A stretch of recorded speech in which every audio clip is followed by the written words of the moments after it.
Fire signs, tignan po natin kung ano yung mensahe para sa iyo ngayong araw. Keep in mind po na ito ay general reading lamang, so hindi po lahat ay makaka-relate, so be open-minded. Sa mga hindi pa po nakasubscribe dito sa ating channel, please subscribe na po kayo and pa-like na din po ng ating video. At sa mga nais pong mag-avail ng ating private readings, ng ating Evil Eye Amulet Necklace at ng ating Tears Bracelet, makikita nyo po yung link sa description box. Tarot Intentions by Aliana Reyes. Ayan. So, akin kasi to eh. Kaya, yan, hindi ko siya sinusot para makita nyo. So, ayan po. Tingnan na natin kung ano ba yung mensahe para sa'yo.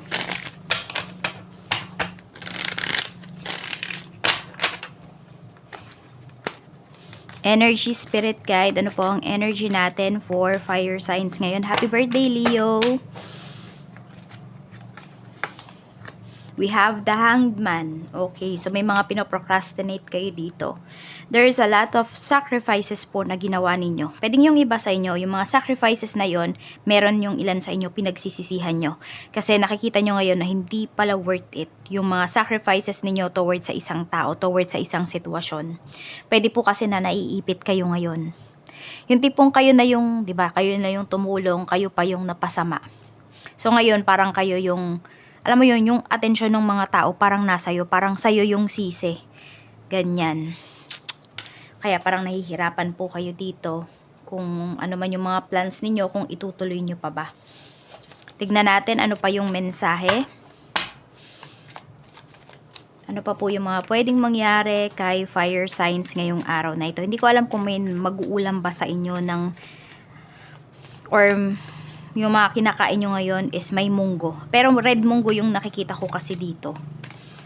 Okay, tignan natin. So, baka meron dito ay gumagawa kayo ng hopya. Tapos, red munggo yung feeling po ninyo. Tignan natin. Ano pa yung mensahe? We have 5 of Cups. Nakikita mo, oh. Fire signs, meron talaga kayong mga pinagsisisihan dito. More on regrets yung pinapakita po dito. Panghihinayang. Kasi may mga pinakawalan pala kayo dito na mga big opportunities para sa isang tao, para sa isang sitwasyon. And yun nga, ngayon mo nakikita na hindi pala siya worth it. Pero wag ka masyadong mamuhay doon sa lungkot. Ayan, sa pagsisisi, baka kasi hindi talaga rin para sa iyo yun. Tignan mo kung ano yung tinuturo ng lesson na to, ano yung tinuturo ng heartache na to para sa iyo. Kasi mas magiging stronger ka pa talaga. So, pwedeng meron kayong mga, ayan na, mag-ingat kayo kasi baka meron kayong ilabas na pera ngayon, tapos bigla nyong pagsisihan. You know, kung meron kayong mga ka-deal, tapos hindi po kayo 100% sure dun sa transaction ninyo, wag nyo na lamang ituloy. Tingnan natin. Yan, kasi baka mapa-oo lang kayo dito. Yung para bang pilit. Tignan pa po natin. So, ingat din kayo kasi baka naman habang nag-uurong or di ko alam kung ano yung trabaho ng iba sa inyo. Baka may mga mabasag po kayo dito. So, dapat nandyan lagi yung presence of mind. Tignan pa po natin. Ano pa yung mensahe? We have Temperance. Okay. So, habaan mo lang daw ang iyong pasensya kasi pwede po ngayong araw na to talagang maiinis ka, kukulo yung dugo mo sa iilan sa mga nakapaligid po sa'yo. Yan. Pwedeng meron dito man-trigger sa'yo today. Tignan natin ano pa yung mensahe. Spirit Guide, mensahe pa po natin kay Fire Signs, Aries, Leo, Sagittarius. We have, try to accept life's imperfections, stay positive. So, ito yung sinasabi ko dito kanina, na huwag kang mabuhay dun sa pagsisisi. Diba? Huwag kang masyadong magmukmok kasi baka yung mga nangyari sa'yo ay dapat mo talaga yung pagdaanan. May matututunan ka sa mga nangyayari sa'yo. Kaya, yun yung mas tignan mo. Huwag yung pinaka-problema. Okay lang naman, tignan mo yung problema. But i-address mo yung problem, solusyonan mo. Pag nakita mo na yung solusyon or ano ba talaga yung totoong nangyayari, then you can move forward na. One step at a time lang po. Yan, wala naman daw perpektong buhay. Totoo yan, walang perpekto sa atin. So, lahat tayo nagkakamali. Lahat tayo, may mga bad choices tayo. But, ang mahalaga lang doon is i-accept natin yung pagkakamali natin. Diba? Or i-accept natin kung ano ba yung nangyayari, ano ba yung reality. Doon tayo gumawa ng choices from that reality. Kasi mas mahihirapan kayo kung puro unrealistic po yung mga gagawin ninyong approach towards your life, towards a certain situation. We have place of pleasure. Resist the rush, adapt a slower stride, and savor each moment's essence. So, ayan, huwag kayong magmadali. Ayun, kaya din pala. So, pwedeng, di ba sabi ko, pwedeng may pinoprocrastinate kayo dito. Pwedeng ini-slow down kayo ni universe. Kasi pwedeng ganito, masyado nang yung iba sa inyo, sobrang trying hard ninyo, sobrang passionate po ninyo. Very eager kayo pagdating sa inyong trabaho na nakakalimutan nyo ng mabuhay. Yung iba sa inyo siguro, yes, marami kayong pera, but you, ano yun, nakakalimutan mo na. You forget to live your life. Nakakalimutan mo nang maging masaya, nakakalimutan mong mabuhay. So, ayun, may mga pinaparealize sa'yo dito sa universe ngayon. Pwede ngayong araw yan. Pwede ngayong araw dumating lahat yung mga kaisipan na yan sa life mo. Tignan natin. Ano pa yung mensahe pagdating naman sa iyong pamilya? Tignan po natin pagdating sa family mo. Sa family po, spirit guide, we have Ace of Wands. Okay, pwedeng may nagpupush sa'yo dito na family members. Hindi ko lang alam kung saan ka ba pinupush nitong family member mo na ito. Ayan po. Yung iba din sa inyo, pwedeng malayo kayo sa family nyo. Parang nafe-feel mo, fire signs, mag-isa ka lang. Pwedeng kasama mo yung family mo, pero you feel na parang mag-isa ka lang na lumalaban. May ganyan po yung iba sa inyo. Yan yung nafe-feel ninyo. Feeling mo ikaw lang yung nag-e-effort towards your family. We have the world. Ayan nga, yung iba sa inyo, pwedeng kayo po yung breadwinner sa family. Mukhang yung iba nga dito ay malayo kayo sa inyong pamilya. We have the Emperor, pagdating naman sa mga friends mo. And we have 9 of Swords. Okay, mukhang may nire-request sa'yo dito yung isang kaibigan. Okay. Parang ano siya, may favor siya sa'yo na hinihingi. Kaya lang yung iba sa inyo, nahihirapan kayong gawin yung favor na yon. So, kung wala talaga kayong peace of mind dun sa nire-request sa'yo nung kaibigan mo, then wag mo na lang gawin. Kaya lang kasi yung iba sa inyo, parang nahihirapan po kayong tumanggi. Parang you feel na parang pag hindi mo ginawa, may pagsisisihan ka. So, you try to talk with your friend, or kung tatanggihan mo siya, kung hindi mo magagawa yon, kausapin mo na lang siya. Oo. Parang, hindi ko alam kung kailangan mo bang mag-explain sa kanya, or just say no. Kung ano yung mas makakapagpanatag sa isipan mo. Sige, kung yes or no lang, edi sabihin mo sa kanya. Pero kung feeling mo naman is dapat mong sabihin sa kanya, 'di ba, kung bakit mo siya matatanggihan, then sabihin mo. Tignan po natin, ano pa yung mensahe pagdating naman sa iyong kaperahan. We have Page of Cups. We have the Devil. Yan. So, pagdating naman dito sa iyong kaperahan, okay. Parang may mga tao talaga na, hindi ko alam kung may nakikinabang, may iba bang nakikinabang sa pera mo. Kasi, pinapakita dito na parang hindi po nila sineseryoso yung pera mo. The way na kumikita ka, the way kung paano mo pinaghihirapan yung pera mo. Yung iba naman po sa inyo, pwedeng kayo to mismo, kayo yung gumagawa nito sa inyong sarili. Sabi ko nga, 'di ba, meron dito, yung parang trabaho kayo ng trabaho, nakakalimutan nyo ng mag-enjoy. Ayan, baka nga, yes, marami kayong ipon, pero hindi naman kayo sobrang saya, hindi naman kayo masaya, hindi nyo naman na-enjoy yung pera ninyo. So, from time to time, enjoyin mo din yung pera mo. 'Di ba, rewardan mo din yung iyong sarili. Yan, no, kung meron kayong gustong bilhin, baka nga iba sa inyo meron kayong matagal nang gustong bilhin dito hindi nyo binibili. Kasi pwedeng meron kayong mga ibang pinag-iipunan, or meron kayong ibang ginagastusan. Or sa ibang tao nyo ginagastos yung pera ninyo. Ayan, for once daw, gumastos naman kayo para sa sarili ninyo kahit gaano pa yan kalaki. Basta alam nyo naman na hindi kayo mahihirapan, or hindi kayo magsisiba pagkatas nyong bilhin yung isang bagay, or hindi kayo masya-short ng budget. So, tignan natin pagdating naman sa mga nag-apply ng trabaho. Okay, so tignan natin. So, siguro mga 2 weeks, no? So, 2 weeks na nung nag-apply kayo. Tignan natin kung may marireceive ka pa bang good news towards dyan sa in-applyan mo.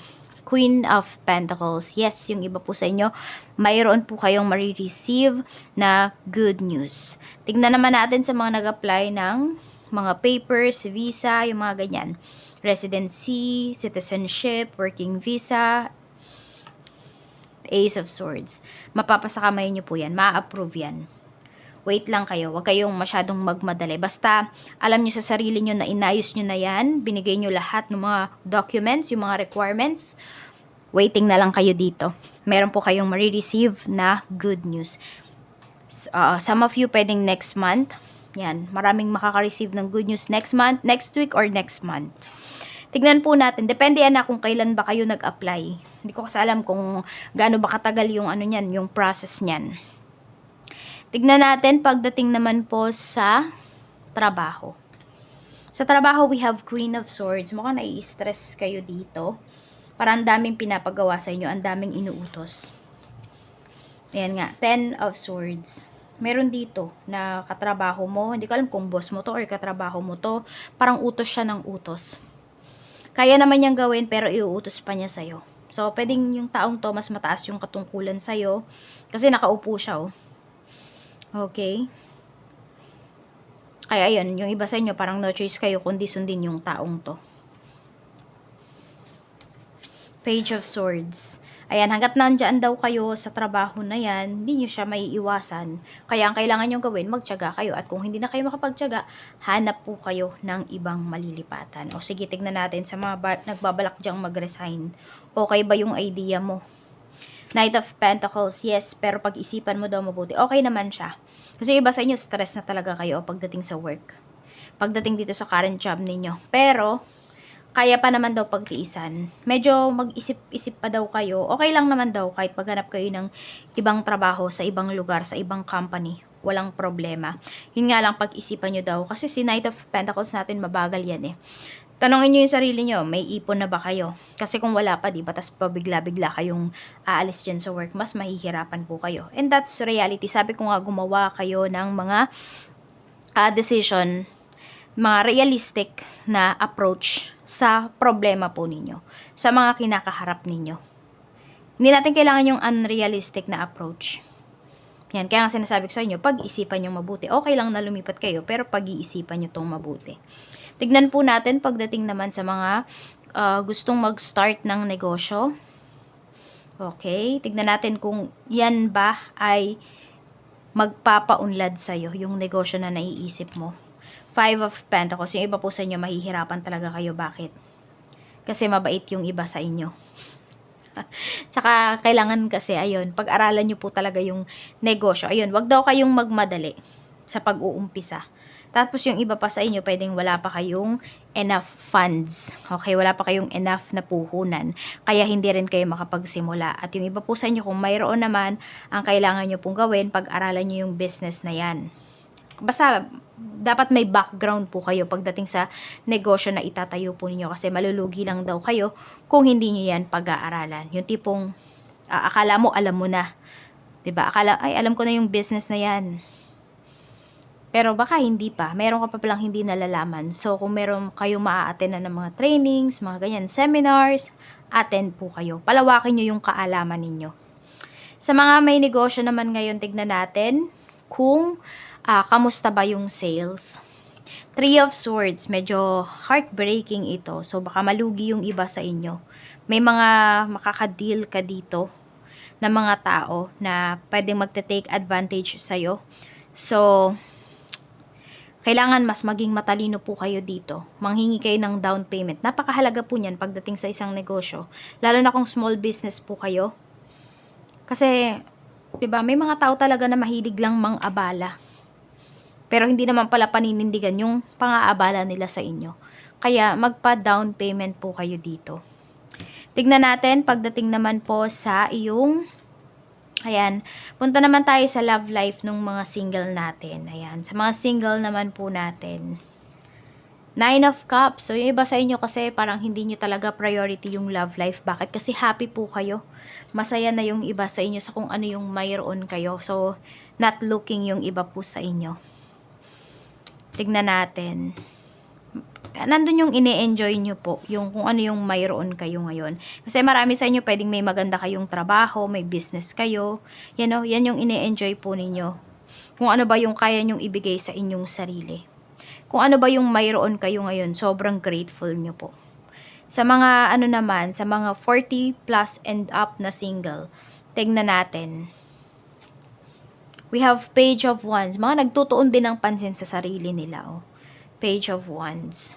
Pero actually, meron dito, pwedeng nagkakagusto po sa inyo. Pero yun nga lang, mas bata po talaga sa inyo. Yun. Kaya din siguro, yung iba sa inyo, hindi ko alam kung nagkaroon na kayo ng relationship na mas bata sa inyo. Parang nadala na yung iba sa inyo. Kaya parang, kung meron man nagkakagusto, ay focus na lang kayo sa sarili ninyo. Kesa i-entertain yung tao na yun. Tingnan po natin para naman sa mga single mom and single dad. Ayan. Tingnan natin energy. We have Queen of Wands. Sa mga single mom and single dad natin dito, marami pong nagkakagusto sa inyo. Yan o, maraming na-attract sa inyo. Kaya lang kasi gusto eh. Ibig sabihin, could be, kung ano yung mayroon ka, could be your physical features, yun yung gusto nila. Or pwedeng last po ito. Kaya mag-iingat kayo. Sa mga byudo at byuda naman. So, hindi pa to love ha. Madami lang po nagkakagusto sa inyo. Tignan natin mga byudo at byuda natin. Energy. We have 4 of Cups. So, sa mga naman natin, mga byudo at byuda naman natin, mukhang hindi pa kayo talaga nakaka-move forward. Kaya kahit parang may dumarating or may nagpapapansin sa inyo, wala kayong pake. Ayan. Hindi ninyo pinapansin. Ang focus ninyo, yung nararamdaman nyo pa, nasasaktan pa yung iba sa inyo. Tapos parang feeling mo, hindi mo kayang lokohin yung asawa mo, kahit na, yun nga, kahit na maalam na siya. Parang hindi mo kaya na magmahal ulit. Yan po. Tignan natin, pagdating naman sa mga married natin, we have strength. Ayan po, patuloy na lumalakas, patuloy na tumitibay yung inyong relationship. Tsaka nakikita mo talaga dito kung sino yung lalaki sa inyong dalawa ng person mo, ng asawa mo, is siya po talaga yung nagmamando. Siya yung nag-handle ng inyong relationship, ng inyong marriage. Tapos, yun nga lang, meron akong nakikita dito na may mga iniiwasan talaga. So, pwedeng yung iniiwasan na yun is mga tukso pagdating sa relasyon. Tignan natin, pagdating naman sa mga in a relationship, we have 8 of Pentacles. So, medyo yung iba sa inyo dito, nababagalan kayo sa person ninyo. Pwedeng meron dito, gusto nyo nang magkaroon ng, nang mag-start ng family. Pero kasi yung person mo, nag-iipon pa siya. So, pwede ngayon, hindi ikaw yung priority niya talaga. Tignan natin, nag-iipon ba siya para sa inyo? 7 of Wands. Madami pa palang obligation tong person mo. So, yes, may part of yung ipon niya na iniipon niya para sa inyo. Pero meron ditong part na mas malaki po yung part na pinapakita talaga dito na para sa kanyang pamilya. So, pag-isipan mo din tong mabuti kung ikaw ba ipinapaasa na lang ng person mo or may plano talaga siya para sa inyong dalawa. Kasi iba sa inyo, bothered na po talaga kayo. Wala na kayong peace of mind. So, mahirap yan. So, ayan lang po. Maraming salamat. Mag-iingat po kayo always and more blessings to come.